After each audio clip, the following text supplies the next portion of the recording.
Hi, everybody. My name is Sebastian Faber. I'm a member of the ALBA Programming Committee, and I'm really pleased to see you all here for yet another film discussion workshop. We do try to do one of these every month. We got a little bit compressed, so later this month we'll do, I forget what day we do it. Dennis, what day is our next one? April 22nd. April 22nd at 5 p.m. Eastern.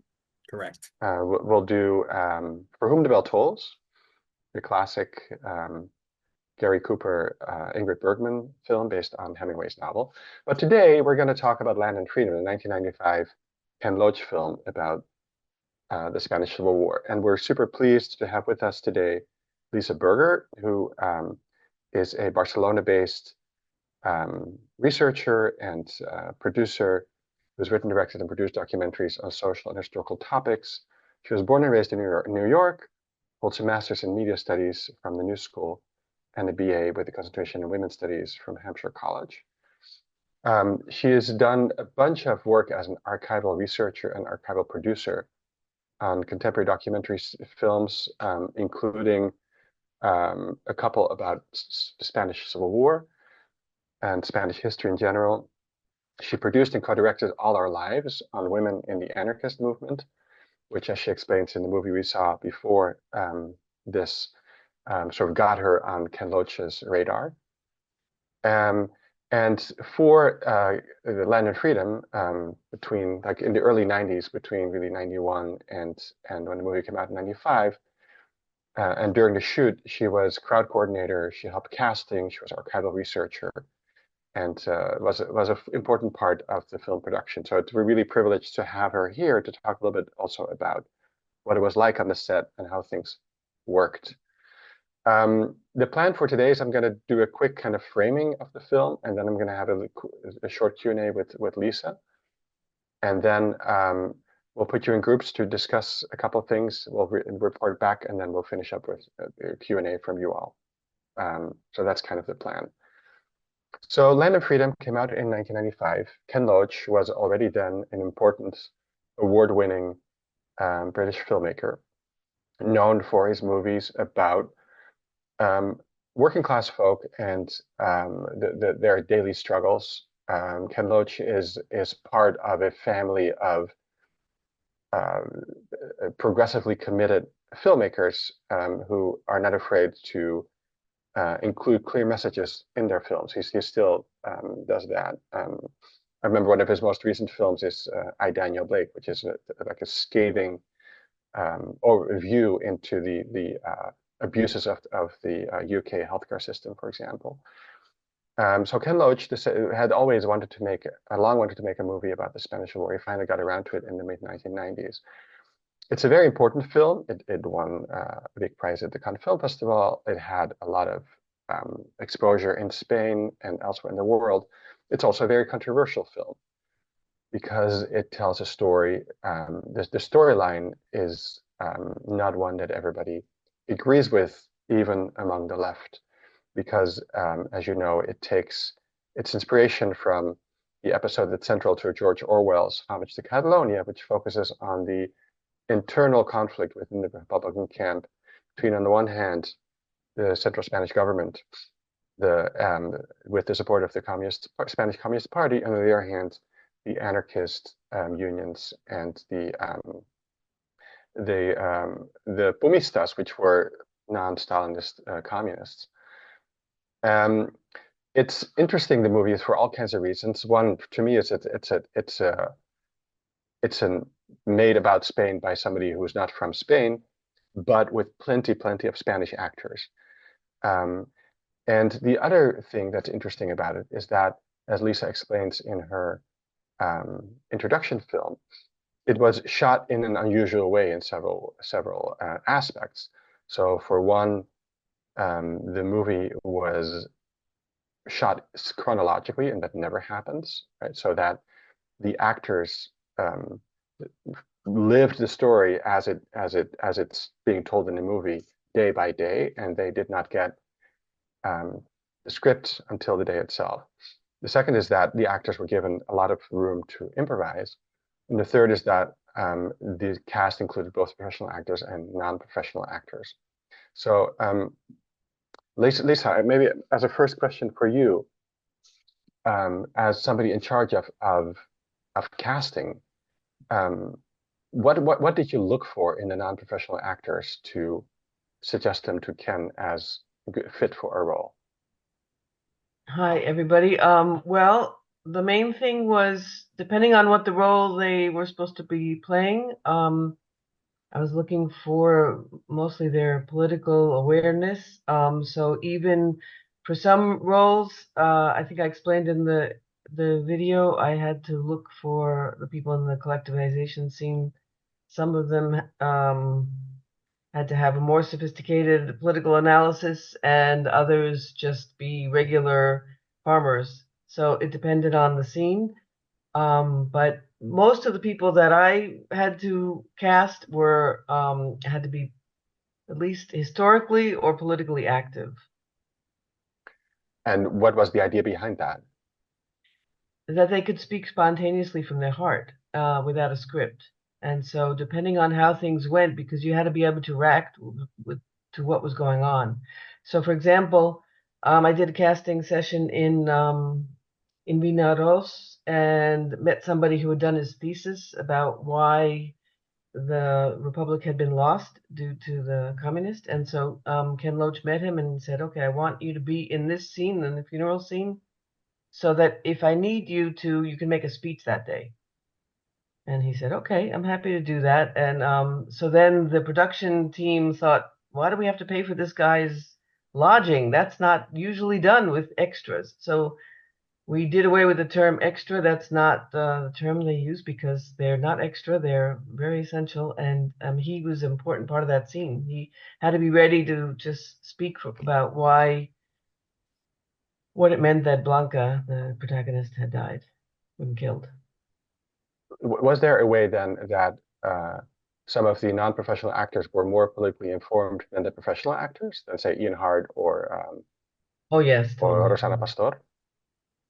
Well, Rosana Pastor was very motivated politically to participate in the film. But for example, Mark Martinez, who played the captain, uh, he said to me that he didn't realize how much he didn't know about Spanish Civil War. I mean, he thought, oh, he had a vague idea, and that was enough. And then when he got to meet the people who had been through the war, and he said, I realize we know nothing and we didn't learn anything in school. And if you don't go out on your own to find out, you don't find out. And so, it was like a political awakening for him. And I mean, I've run into him since then, and he said there's not been any film where he's learned so much since that film, because part of the making of the film was to educate the actors to know what they were fighting for. So they ended up having a rebellion on the set, which I didn't talk about in the introduction, but we could get to that later maybe. What do you mean? Sorry, I'd love to hear about it now. What do you mean a rebellion on the set? Well, the non-professional actors were giving sandwiches for lunch because it was a lot of people to feed all at once, and so the militia refused to let that continue to happen. They thought that we weren't going to treat some people less equal than others. Here we are making the revolution, and we have two classes, so that can't be. And so there were people, in the militia, actors. There were some actors and some people who were recruited not by me, but by the professional actor casting director, and they had been insumisos, which are people who refused to serve in do military service, and so they were very politically aware and used to rebelling and being willing to go to jail for their ideas. So they were not taking any flimsy excuse from anybody. And so the producer Rebecca O'Brien thought that was a wonderful initiative and that they had gotten the message, and so she said, "Let me check if we can pull off hot meals for everybody. There's a lot of people." And they could, and it wasn't that much money. She said, "Well, let's go for it." And it was actually the production manager who objected because he said, "You'll never get extras to eat sandwiches again in a Spanish film." And I said, don't worry, Ken Loach is not coming back to make another film, so you don't have to worry about you can go back to having your class system for other films. But here we're doing a really a film where people believe in what they're doing, what they're representing, and it, the producer was like, "Yes, this is you really got the message. This is wonderful. This revolution, this rebellion here." So the way that you describe the shoot in your in terms of chronology and script, could you say that in a way the movie resembled more than other movies a reenactment in the sense like some people reenact battles, right? Some people still in Spain today, it's pretty popular, right, for people to reenact historical episodes from the Civil War as a way to educate the public, as a way to learn themselves. Um, so I have two questions. One is, do you think that that's a fair thing to say? That was a little bit like kind of a reenactment, but also because you hired people with strong political convictions, were you, in a sense, purposely or inadvertently recreating the same conflicts that the movie is about? Yeah, I think we were recreating the same conflict in some ways. I mean, well, that's why the casting was so important because, I mean, as I mentioned in the introductory video, that Miquel Quintana, had come all the way from France to participate in the casting session because he had participated in the collectivization back in the 30s, and he was so excited to finally have somebody be interested in hearing about that experience 60 years later. He couldn't believe that somebody actually cared, and it was very moving, and so there was the contrast between people who understood the importance of what we were doing, that we were giving visibility to a struggle that had been silenced through the 40 years of dictatorship, and then the transition, which just tried to say, okay, nothing happened here. We're just going to move on into modern 20th century here, and don't start opening up old wounds. And so, people didn't talk about the story.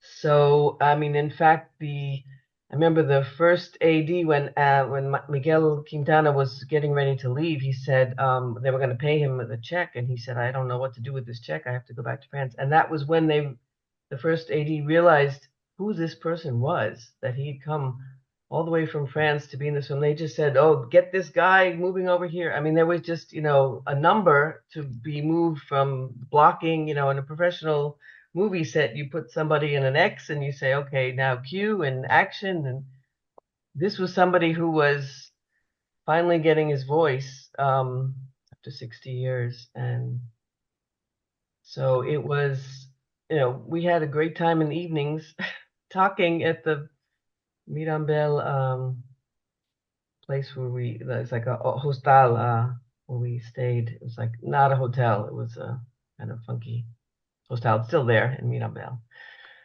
And have some great discussions. So So I'll remember the first yeah. question now. So I was the reception of the movie. I was curious if you could say a little bit about the reception of the movie in Spain and abroad. Um, the IBMT in England ran a couple articles in one of their recent issues, I think on the 25th. Well, so that's the reason, at the 25th anniversary of the movie in 2020, with a piece by Jim Jump and a piece by Ken Loach himself.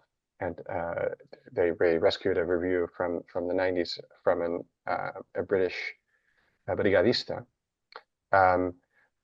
where the British brigadista is very critical of the movie for its portrayal of the CP and what he claims to be historical inaccuracies. Jim Jump is kind of says it's a great movie as a movie, but it's very controversial for all kinds of reasons because it focuses on this particular episode in the war that was less significant than all kinds of other episodes in the war. And then Ken Loach, 25 years after the fact, writes to honor the sacrifice and the courage of the brigadistas, and to focus very much on the questions that the movie brings up for the left today still, or that I guess in 2020, sort of the big questions like how does one set priorities? How do you forge unity? how do you bridge differences in programs and opinions? So I'm curious what you could say about the movie, the reception of the movie at the time, and how you think it has aged in that sense. Okay, I can say a little bit, especially in Spain. I mean, it was in the movie theaters for months. Unlike maybe his other films, where they were playing at the theaters, art houses, and the diehard people like me would go see them. But this really struck a chord. I mean, it was, uh, there had been some films about the Spanish Civil War, but not like this.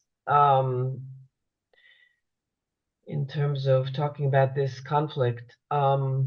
And also in the 90s, it was 20 years after Franco had died in his bed. And so there was some attempts to have historical memory, but there wasn't really exhumations or actual reparations. Or I remember after I made that documentary in 1986 about the anarchist women. I made another film, very low budget film in 1996 about one of the women who I featured and her children who walked across the Pyrenees like she had done in homage to them. And we stayed at the house of somebody in the town where she was from in Ripoll.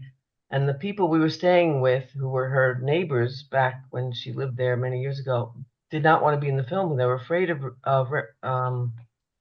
consequences, Repercussions. Yeah. repercussions, that's the word, thank you.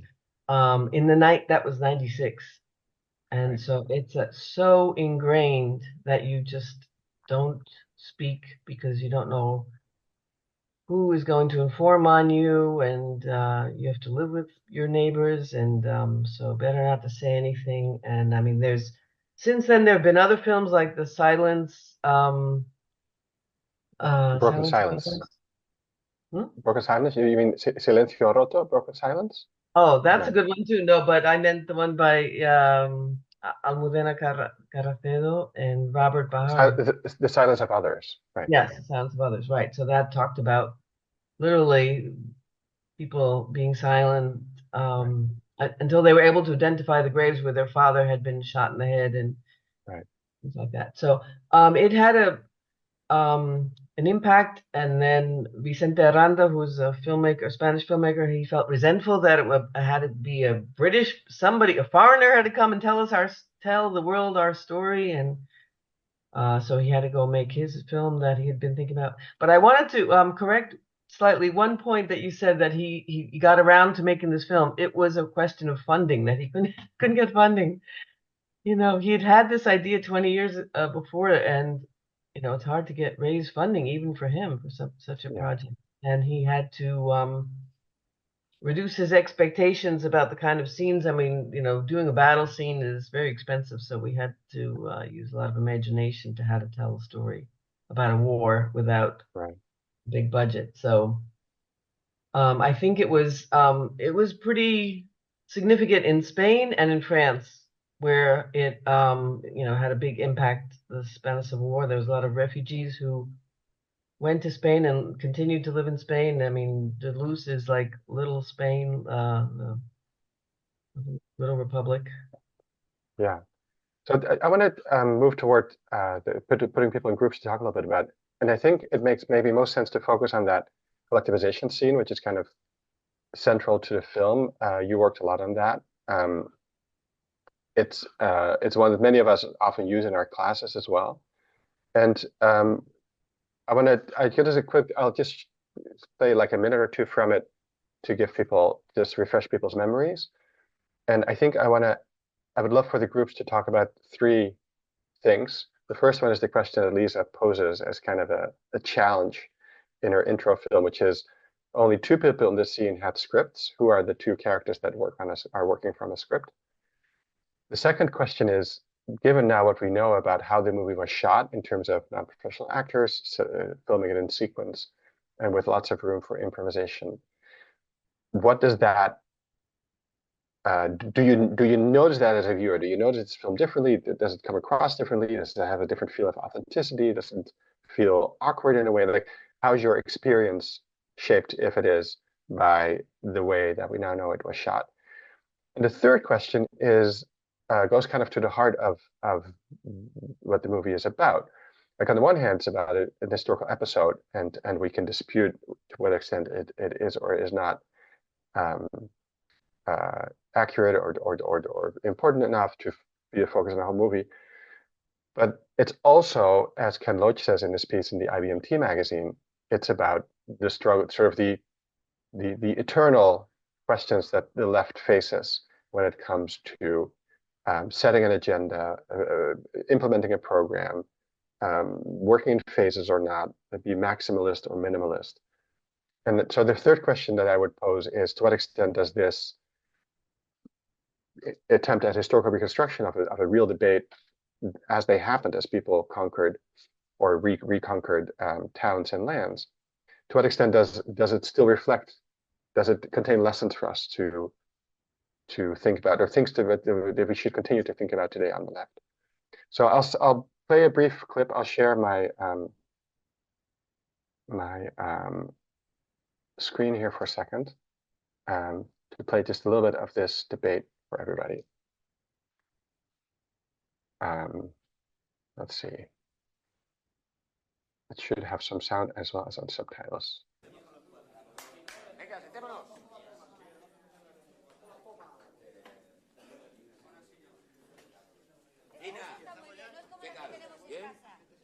Un poquito asombrada, porque entro de otra manera a esta casa. Bueno, compañeros, la casa de don Julián ya es la casa del pueblo. Muy bien. Vamos a empezar la reunión. Los que quieran tomar la palabra, adelante. Hay que colectivizar, Teresa. hay que colectivizar. Porque tener en cuenta que los hombres, muchos se han ido al frente, están sin suministros, no tienen nada, y en el pueblo los fascistas lo han dejado al mínimo. No hay alimentos suficientes para los vecinos del pueblo. Tenemos que colectivizar lo antes posible, buscar suministros y suministrar al frente. Que para eso están nuestros vecinos, nuestros compañeros en el frente, luchando por nosotros. Bueno, sí, para eso también están las tierras de don Julián. Quiero decirte que una cosa, que yo estoy muy de acuerdo con que se haga eso que se colectivicen, o sea, que las tierras esas sean de todos. De todas formas, también a cada uno lo suyo, ¿no? Quiero decirte que... Todos debemos de tener para nuestro mantenimiento personal. Sí, pero mi tierra me la trabajo yo, que saco el partido que le puedo sacar. Un momento, por palabras, di, José. ¿Entiendes? Porque mi tierra me la trabajo yo a mi manera y me da el rendimiento que me da. Yo empecé con un trocico de tierra de nada y ahora tengo lo que tengo, pero porque yo me... Pues joder, porque yo he empezado trabajando y he estado echándole horas ahí, ¿eh? A ver si te crees que... Un momento. Oye, respetemos las palabras. A ver, un momento, respetemos las palabras. Un momento, respetemos las palabras. Miguel, ¿qué quiere decir? Miguel. Quiero decirle aquí al compañero que está muy bien que él quiera trabajar sus tierras, pero cuánto mejor sería que las trabajemos juntos todos. Claro. Tú cuando llegara la cosecha, ¿es que te comerás todo el trigo que cosecharás y todas las patatas que puedas sembrar? No es eso, yo no es eso.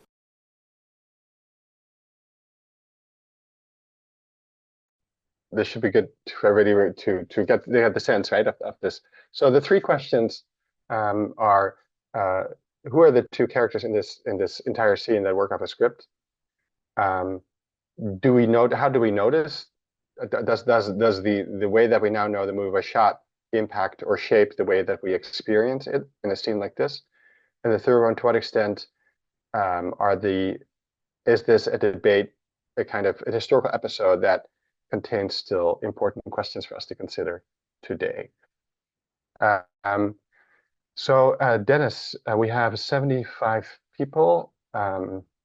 So we do like 6 groups. Yeah, I was thinking exactly the same thing. Wow. Yeah, I was thinking 6. Okay. You are all going to get a little message that says you're going to be put into a breakout room with probably roughly 12 other people, with 11 other people. You'll be the 12th person. And then I will pop in there and see how you're doing, get a group leader who can present your findings. If you've been to these before, you know how this works, but I'll explain it when I get in these rooms. I put the questions that Sebastian just said in the chat, and I'll also do it in every room I enter. So start answering those, and you should get a little prompt to do that, and maybe we'll stay in the rooms for 20 minutes or so, and then we'll pop back out. Let's do a little bit less than 20. Let's do like 12 to 15. I think I'm going to Okay. make sure we have some time to report back. Okay. Got it. Okay, so everybody, you're going to get pushed into those rooms now. Please join, and then we'll see you in 15 minutes. They're 2, enjoying- 1, and we're back. Everybody's back. Everybody coming Hello, back. everybody. I hope you had a productive discussion. We were just kidding. Maybe your discussion resembled in its vehemence and whatever, like rhetorical intensity, the very scene that we were commenting on. I'd love to have seen that actually.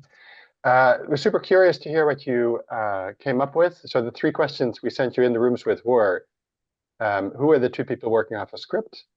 How does the way the movie was shot with lots of improvisation and in sequence influence or shape our experience of seeing a scene like this?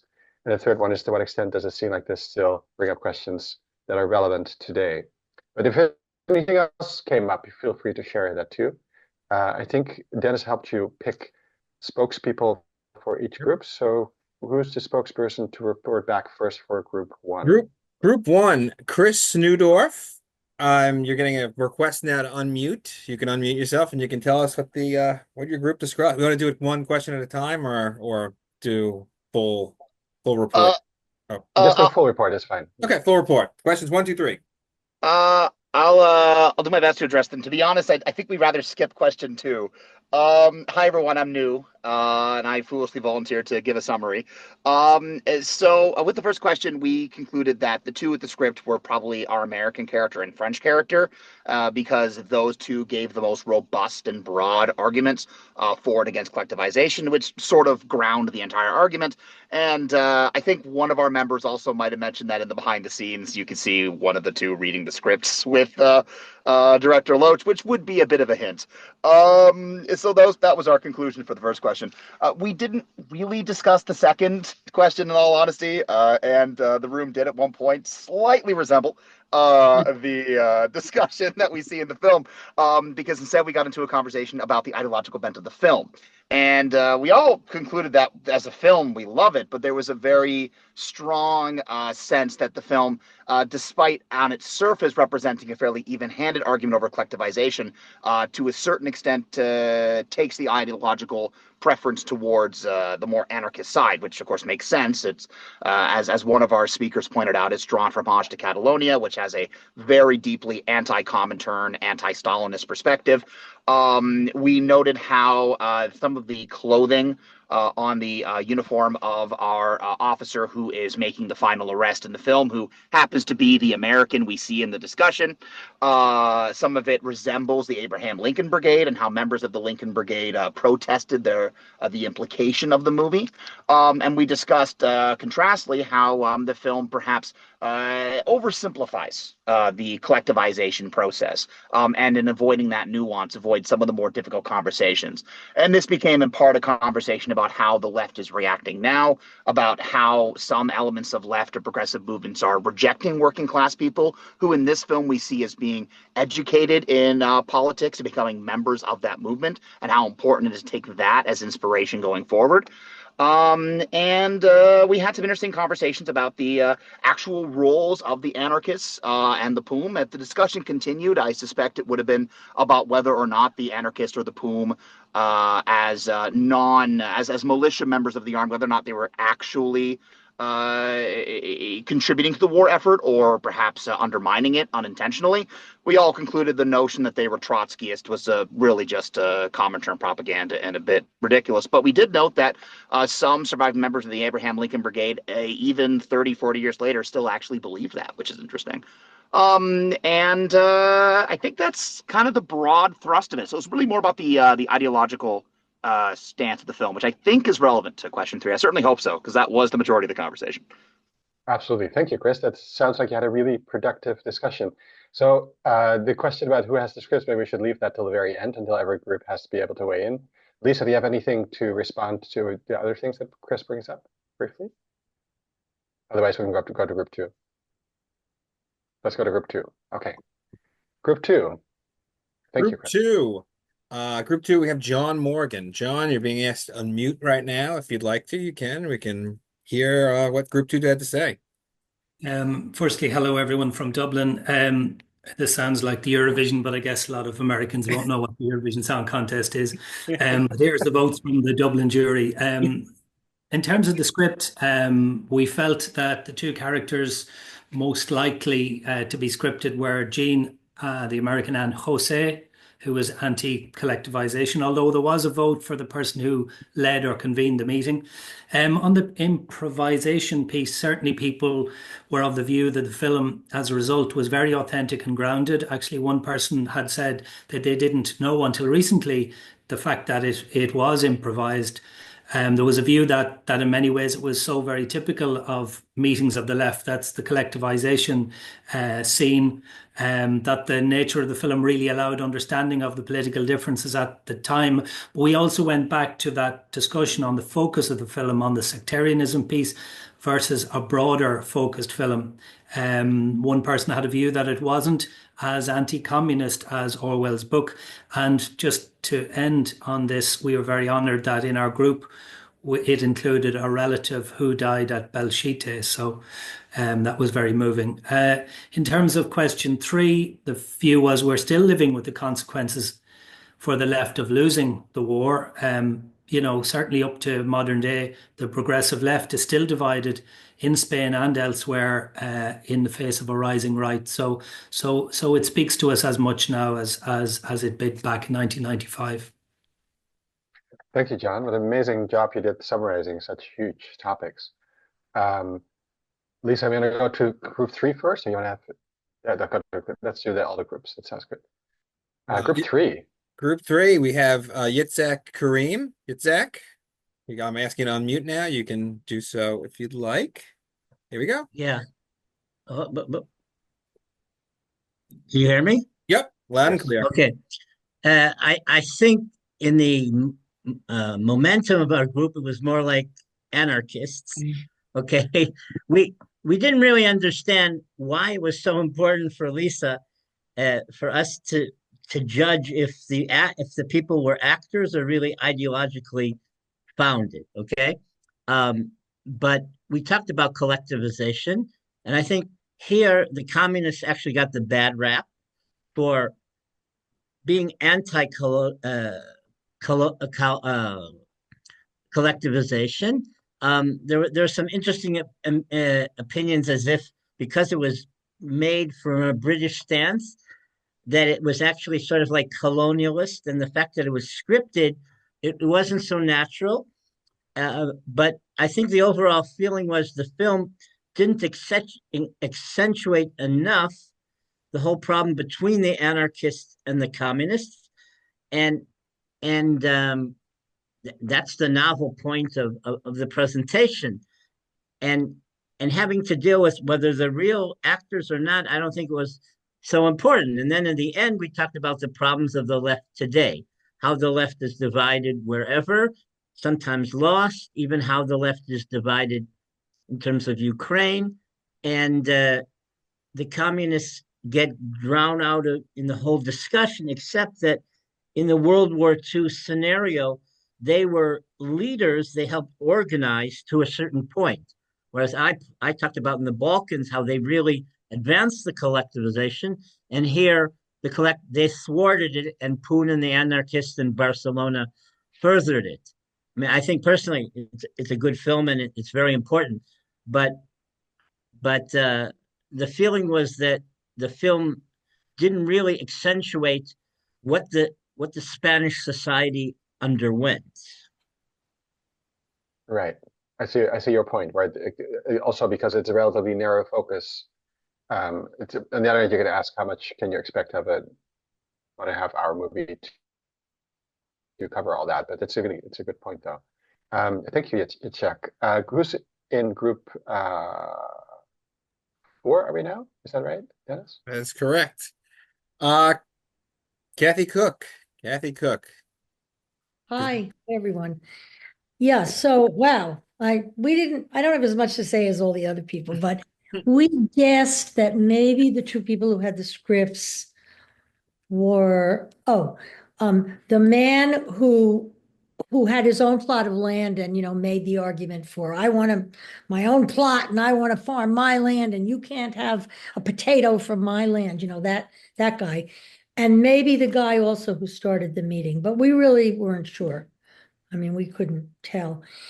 And, oh yeah, can you tell it's improvised? Yeah, we talked about that and we did think a lot of it seemed improvised, especially that scene, because there was such a sense of confusion and people interrupting each other. So we thought a lot of it was improvised, but actually, yeah, and it was, I think, because people didn't have a script.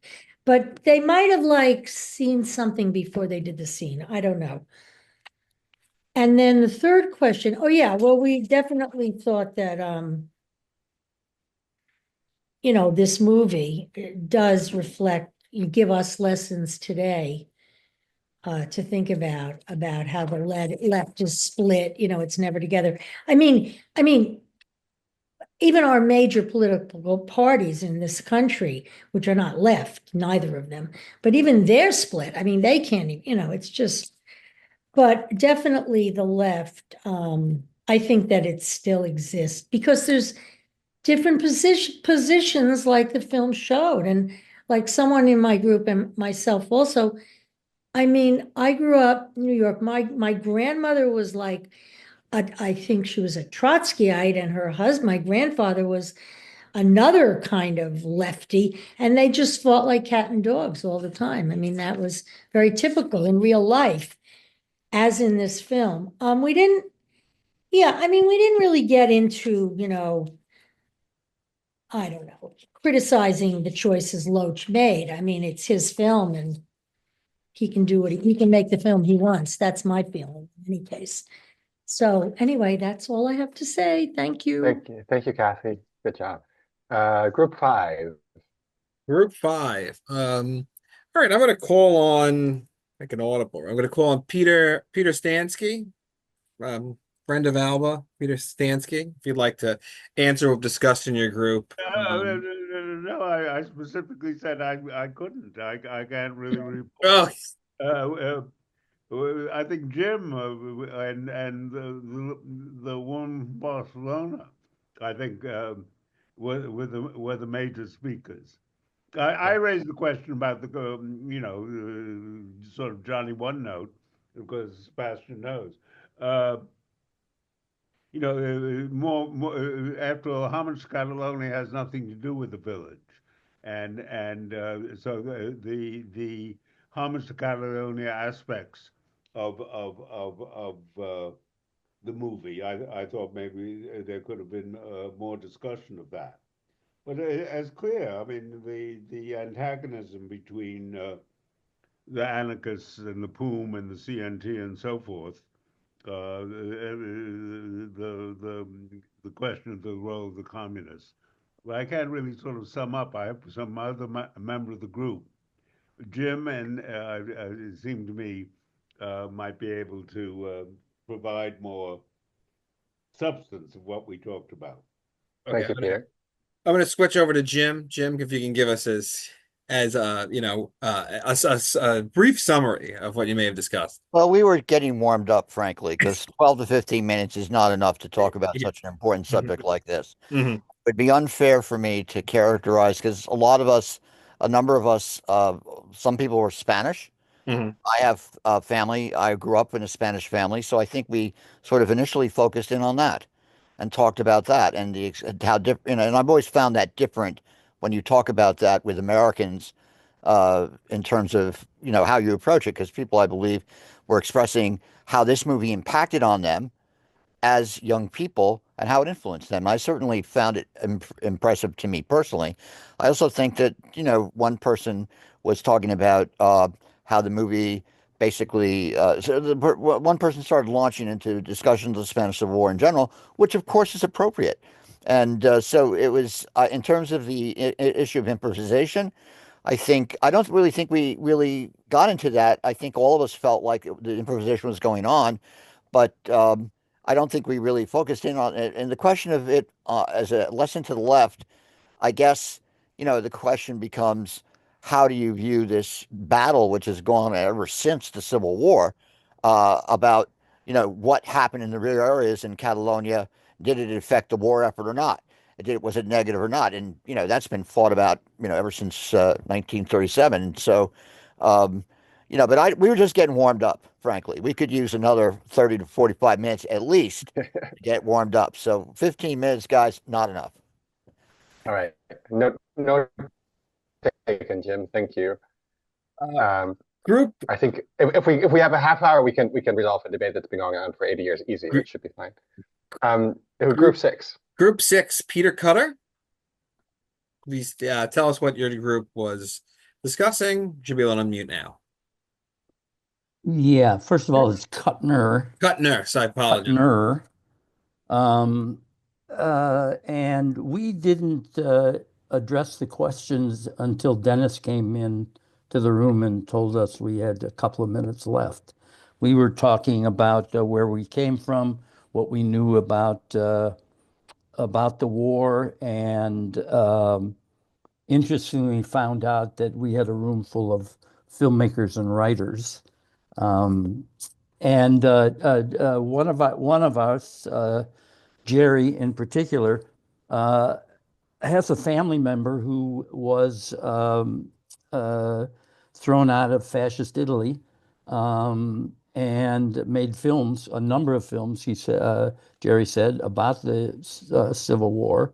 And it occurred to us that as they're learning about that, his family, there will be a granddaughter not unlike Kim, who will find out about Jerry's family. Anyway, when we finally got to the questions, only one of us had a guess at who the actors might be. And I heard was it Deborah? I heard her say Jose, but she must have meant Juan, or maybe I just misheard. So the character of Juan is being suggested as being one of the actors, which means that we won't win the trivia contest, at least in this one. Everybody agreed that improvisation made the film work, I think. Whether we knew that it was happening or not, I didn't. I'm a filmmaker, and I know how they make films. And I'd say to Lisa that because I work in the lighting and camera side, it's actually, instead of standing on an X, they stand on a T to help us focus when they move. I lost it. Oh, so that when a film works, I never know what's going on. I'm just into the film, and this is a film that has such an engaging story that's kind of what we felt. And at the end, we got to the same place that everybody else seems to have, that the left always seems to be fractured in one way or another. And as we rise again, maybe we'll see on Saturday on the hands-off marches around the country exactly in what directions people are walking. If I could end this by saying in a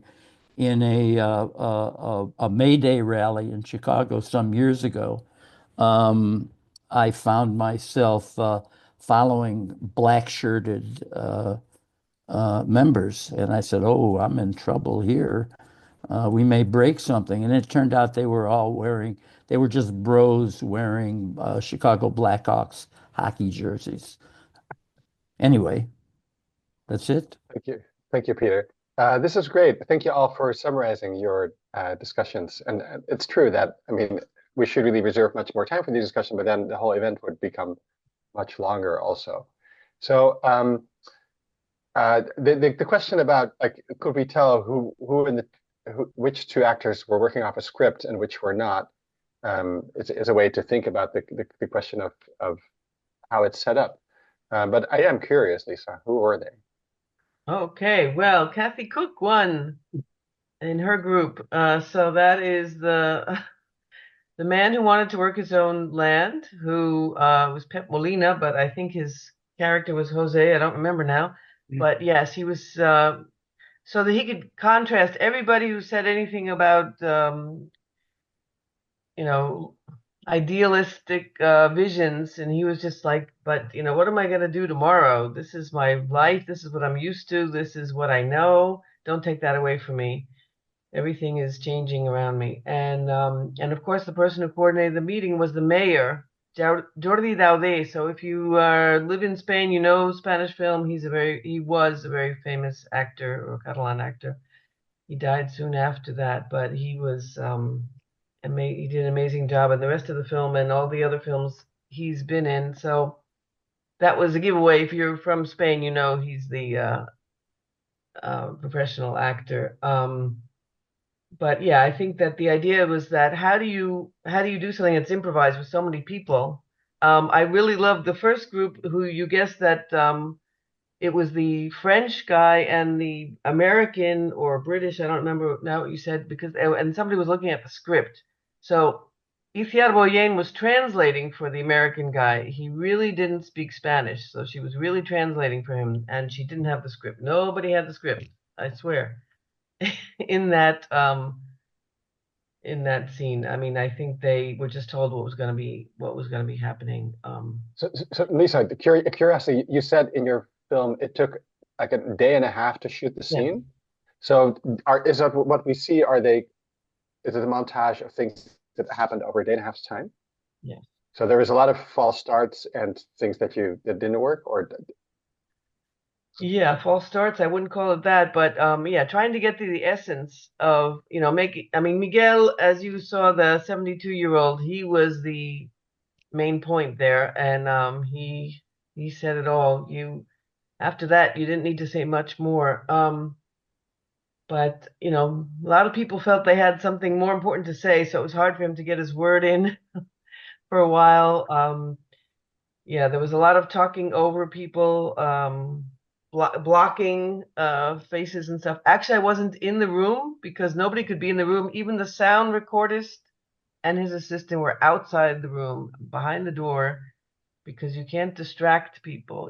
Just the director and so that they felt like they were really in that room. That's another thing to make it authentic. The filmmaking. So. Well, it was really nice to hear everybody's thoughts about how relevant it is. Let's see something. Yeah, it wasn't a trivia question so much as to think about how would you make a film. And I think the main thing about this film is to stimulate interest in talking about this subject. We can't cover everything. In fact, a lot of scenes we did film and had to be left out on the cutting room floor.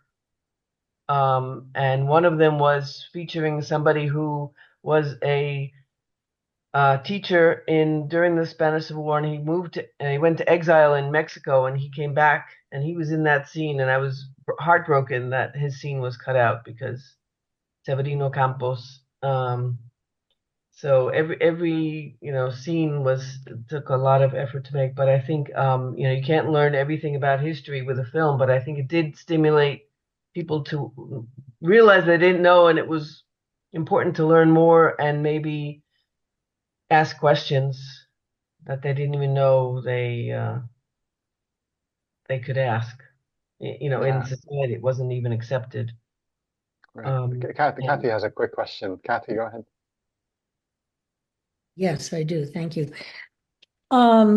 Oh yeah, I know. So I guess it's to Lisa. So I know there was a screenwriter and he worked very closely with Ken Loach because I watched all those other things that we could watch.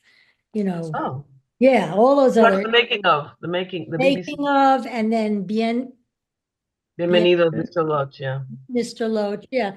So my question is, right, okay, so the big scene, which I think a lot of maybe vets or people who are communists were against at the end, where the communists, I mean, they look like real soldiers, and then they killed, there was the fight with Poom. Was that just invented by the writer and Mr. Loach, or was that based on anything real that happened? That's my question. Oh, well, that's a great question because if you saw the making of, you'll see that Juan Rocobert was on the set that day and he was saying, yes, don't forget to tell them that we won back these towns, Sietamo, and now I can't remember the rest of the towns, but that the POUM, I mean, they were accusing the POUM of being the counter-revolution, and they I were saying, know. no, we were fighting and we were, willing to risk Like, our I lives. liked the Poom. I was in the movie. I mean, just as a movie. Yes. Yeah. So, So so it that was the was, thing. He was concerned that it wouldn't be realistic, and that's why he invited him to come to the set, to make sure it was like he remembered it. And he remembered watching his, compañeros being shot in the back as they were. okay. Thank you. I don't remember, learning that in that film, but yeah, the secondary film. Thank you. Thank you. Yeah, he was crying on the set. I remember that. It's very moving. I recommend it. It's on YouTube, so you could watch it still. So Dennis, people are raising hands, which is great. But you can. I'm not sure if there are also questions in the chat to rescue. But in the meantime, Nancy, you have a question? Nancy, you should be able to unmute now. There Okay, you go. now I There you go. can. Yeah, it's funny that almost every other group had guessed that the person with the script was the American, Gene or Lawrence. So I'm just so curious, were those his politics that he was putting forward, or he thought that that point of view would contribute to a richer discussion in the room? Do you have a sense of that? Of if that was the actor's point of view, yeah, no, that was not his point of view. He was, that was his role in the film. He was the communist captain, and that was, he felt he became convinced that that's what he had to do in order to win the war. So I So mean, he that was was okay. he was a Thank you, professional Nancy. actor, so he was, not saying much in the debate scene. Right. So he wasn't scripted, but he was staying in character as saying, I'm not going to tell you what to think, but if we want arms from the rest of the world, you have to tone down the rhetoric. Okay, got it. Thank you. Yeah. Okay. Thank you, Nancy. Okay. I think we could go to I may need to cut after everybody who is raising their hands currently. So we go to Peter, Sandra, and then Sydney, and I don't think we can take any more questions after that. I'm going to be the bad guy and cut us off, okay? And try and be, a little respectful of people's time here. Really appreciate that. Peter, you can go ahead. Peter, there you go. Thank you. I got it now. I had a question to Lisa. You worked on a film called Hollywood Against Franco. Is that right? Is that a film to watch? I saw the people that were interviewed, and they're all heroes of mine, mainly the Hollywood 10. And I'd like to see if I could find that film. Is it worth it? Oh my God, of course it's worth it. I worked on it for like 20 years. It's in Spanish, it's called Hollywood contra Franco. In English, it's called A War in Hollywood, which doesn't really give you an idea. But it's hard to get, but it is available. I think last time I looked, it was like unplugged, and if you just put in unplugged Hollywood contra Franco, I think you'll find it. Oh, And not let me know through ALBA, and I'll see because I'm still in touch with the director. He's the director of the Human Rights Festival that Esteban here was on the call, just spoke at a couple of weeks ago. right. If I could say real quickly, since I got into the Technicians Union, the IATSE, by crossing my fingers and signing a loyalty oath in 1975.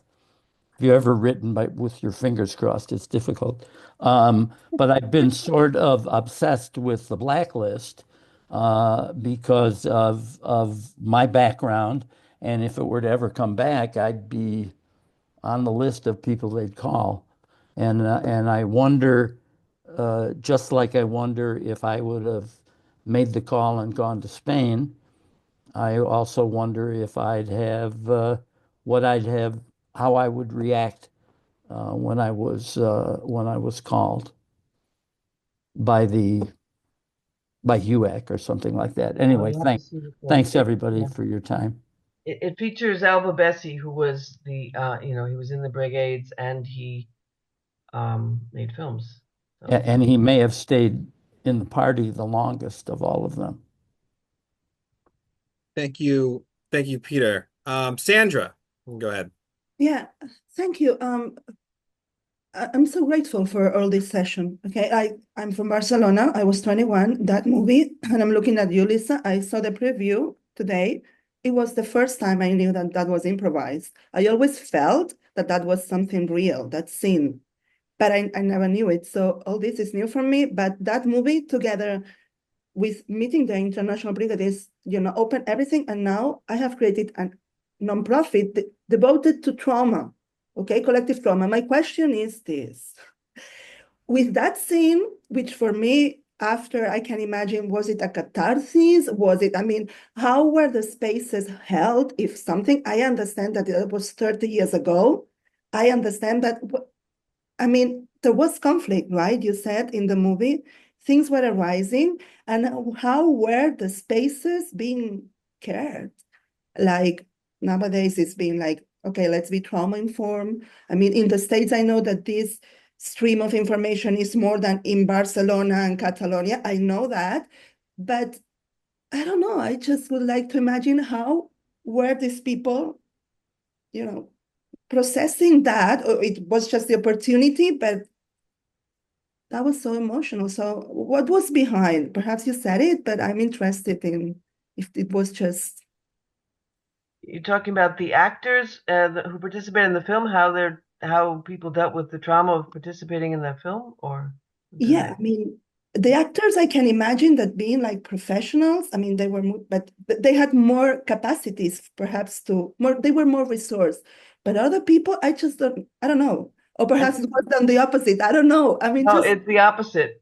It was the opposite. In fact, I was starting to tell Sebastian before that, when I came back to see the film in Mirambel, I met somebody who had been in the scene where she was taken hostage and she was thrown to the ground and 20 times. And Ken Loach doesn't believe in having a mattress to break your fall because then it's not authentic. And she was black and blue all over the place. And I thought, oh my God, this woman's going to kill me because I got her involved. And when she came back to see the film, I said, oh no, what is she going to say to me? And she said, Lisa, I'm so happy to be here because if I hadn't, I had cancer and I almost died. And if I said, okay, I can just die because I've done something so important, which is participate in this film, in Land and Freedom. And I didn't mind if I died after that. And I was like, whoa, this is amazing. Whereas on the other hand, Ian Hart, who's the main character, he was like, where's the doctor on the film, on the set? He was used to working on a professional set. And he said, this isn't professional. Where's the doctor standing by to make sure nothing's happened? And Ken was like, no, doctor, sorry. And it's like, he was complaining to me because I was sympathetic, but I couldn't get a doctor on the set. So it was the professional actors were more freaked out than the people who were there because they were motivated for the political telling the story. Okay. I would say in general. So It's yeah, a long story. all that makes it a more special movie, even if it was in my life, knowing what was behind. So thank you for this today. It's amazing. Thank you. Well, thank you. Thank you, Sandra. And finally, we'll go to Sydney. Sydney, you should be able to ask your question now if you're able. If you should be able to unmute and ask. We see the little prompt. There you go. Perfect. Funny for me to be last because I'm in this movement because my father's cousin died in Belchite. And so I've been brought up a woman called Sydney in a generation where women were not called Sydney. And because I'm a musician, I sing the songs. And in fact, when I visited Madrid before the death of Franco, I found myself humming the songs on the street and gave myself crazy lectures about what could happen to me if I was humming those songs in the streets. But what is so, because I'm 85 and I have had Spain in my story all my life, is that I've read books. And when Alba Bessi's name came up, he was perhaps the first friend. And for those of you for whom Spain is new, and I think I heard that, read. There are wonderful, wonderful books, and not necessarily the most famous ones. But start with Bessie, and I would relinquish any other time that's due me to let other hands here say what books you've read. I have read them over the years, and I have a few on my shelf. And if you're in San Francisco, you could borrow them, but they're in the libraries. And understanding about Spain doesn't come easy. And I'm not sure that I do yet, but I try. Thank you. Thank you, Sydney. Okay, let me put kick over to Sebastian. Again, thank you all for your questions and joining us. I think I'll kick it over to Sebastian to take us home. Thank you, Dennis. Thanks for your work behind and in front of the scenes as always. And I want to thank Lisa for being with us and sharing all these inside stories that we otherwise would not have no way to find out about with us. Peter, thank you for showing that book by ALBA. This is always such a great community event, these movie workshops, and I'm always a little bit sad that we have limited time, but on the other hand, we cannot keep everybody online forever. And so I want to just close by reminding you that this is a free event, but should you feel compelled to support our work, you can make a tax-deductible donation to ALBA. I want to thank Mark Wallum, our ED, and Dennis, our executive assistant, and the entire ALBA staff. I already thank Lisa. Our next workshop, movie discussion workshop, is on April 24th. Is that right? Or 22nd. 22nd. April 22nd at 5 p.m. Alex Vernon of the University of Arkansas is gonna lead a discussion. Alex is a Hemingway scholar. His most recent publication is an annotated, almost line by line gloss to For Whom the Bell Tolls, the novel, and he's going to lead the discussion on For Whom the Bell Tolls, the movie. So keep an eye out for other notifications. If you're not yet subscribed to our email list, please do. So that's the best way to keep abreast of everything that we're doing online and offline. It's been great to see you all. And I hope to see you again soon at our next movie discussion. Thanks, everybody. Thank you, Lisa.